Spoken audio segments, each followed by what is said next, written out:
You weren't forced. You were trained. Not with chains, with routines, with silence, with rules that felt normal. At some point, you learned when to speak, when to lower your eyes, when to wait for permission without being told. And the strange part, you don't remember agreeing to any of it. Because real submission isn't demanded.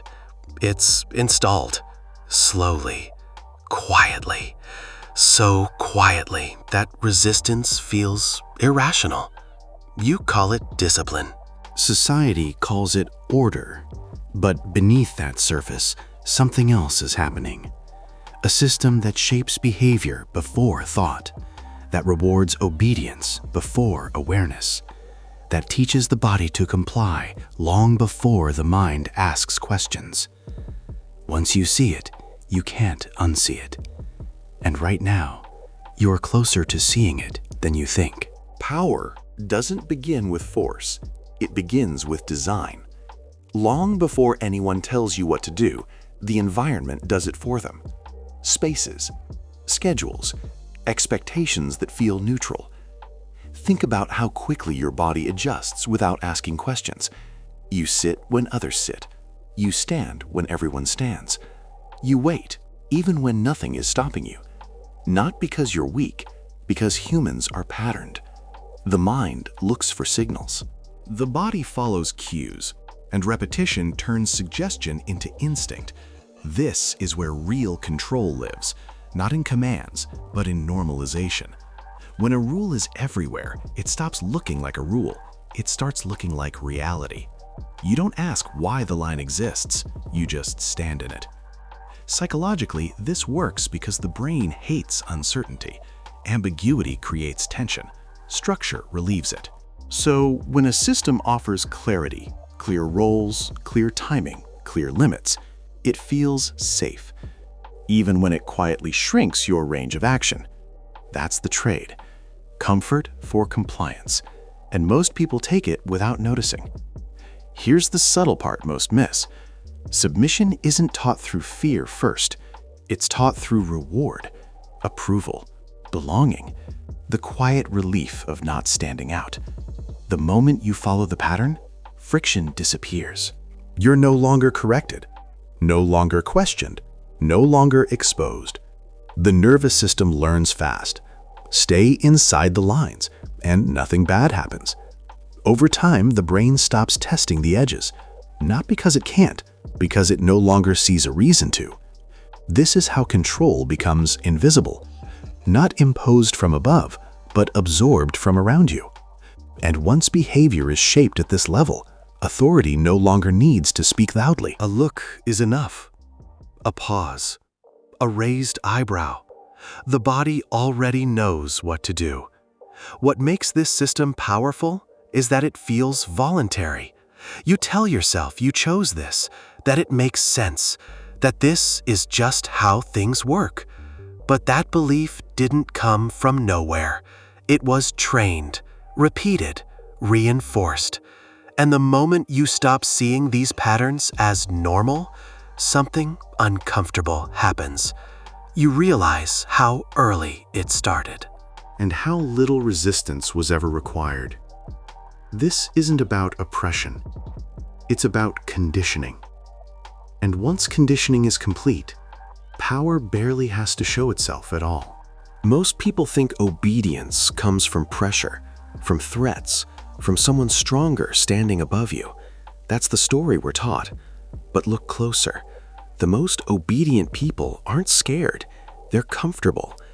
Ask yourself something uncomfortable. When was the last time you were forced to comply? Probably not recently. Yet you still follow rules no one is actively enforcing. You correct yourself before anyone else does. You hesitate even when permission was never denied. That's not fear. That's internalization. Here's the flip most people miss. The system doesn't want rebels broken. It wants them unnecessary. Because rebellion requires energy. Control doesn't. So instead of resistance, it produces agreement. Instead of obedience, it produces belief. You start defending the very limits placed on you, not because you're loyal, but because questioning them would create tension, and tension feels dangerous. Think about how often you hear this phrase in different forms. That's just how it is. That sentence is the end of curiosity. The moment investigation shuts down. No guard needed, no punishment required. The belief does the work. Here's where it gets more subtle. The system doesn't crush individuality. It redirects it. You're encouraged to express yourself inside predefined boundaries. Choose your style, not your pace. Share your opinion, not your timing. Be unique, but predictable. This creates the illusion of freedom while preserving control. You feel autonomous, but only within approved lanes. And because those lanes feel wide enough, you don't notice the walls. That's the psychological trick. If a cage feels spacious, no one checks for bars. People who sense this early often feel something is off, a quiet irritation, a pressure they can't name. But instead of exploring it, they suppress it, because everyone else seems fine. That's the final inversion. The system doesn't isolate you from others, it isolates you through others. Consensus becomes enforcement. Silence becomes agreement. Normal becomes unquestionable. And the moment you realize this, a disturbing thought appears. What you called choice may have been conditioning wearing a friendly face. And once that thought lands, it doesn't leave quietly. If this feels uncomfortable, that's not an accident. Most people tune out right here, because noticing these patterns changes how you see everyday behavior, your own, other people's. And once you start noticing, you realize how often compliance passes as maturity, how silence gets rewarded more than awareness. Some people will never catch this, not because it's hidden, but because seeing it would cost them the comfort of not thinking about it. If this is clicking for you, you're already ahead of the curve, which means the next layer is where things get interesting. Once conditioning is in place, power changes its behavior. It stops giving orders. It starts setting expectations. You can see this in everyday interactions, meetings where no one speaks first, rooms where one person never raises their voice, yet everyone waits for their reaction. Nothing is said, but everything is understood. This is dominance without display. The key move is predictability. When people can accurately predict consequences, they regulate themselves. They don't ask, "What do I want?" They ask, "What's expected?" That shift is everything. Watch how people adjust around authority figures. Posture changes, speech shortens, humor tightens. No threat is present, yet behavior bends. This isn't respect, it's calibration. The dominant side doesn't need to control every action, it only needs to define the frame. Once the frame is accepted, behavior stays inside it automatically. Here's a scenario most recognize, but rarely analyze. A rule is technically flexible. Everyone knows exceptions exist. Yet no one tests them. Why? Because the cost of being the one who tried feels higher than the benefit of freedom. Social risk replaces punishment. That's how dominance scales. Shame becomes cheaper than force. Another layer sits beneath this: visibility. The more visible you are, the more regulated you become. People who are watched behave differently, even when the watching is imagined. Over time, the mind installs an observer inside itself. You monitor your tone, your timing, your reactions. Not because someone is watching, but because someone could be. This is where dominance becomes efficient. External control converts into self-control, and the system barely has to intervene. Ignore this dynamic, and you mistake silence for freedom. You assume the absence of orders means independence. But in reality, the most stable hierarchies are quiet. They don't demand obedience. They shape what feels acceptable. And once acceptable replaces possible, power no longer needs to push. You carry it forward yourself. Here's where it locks in. Once behavior is shaped, the system shifts from control to perception. Because people don't act on reality, they act on what reality appears to be.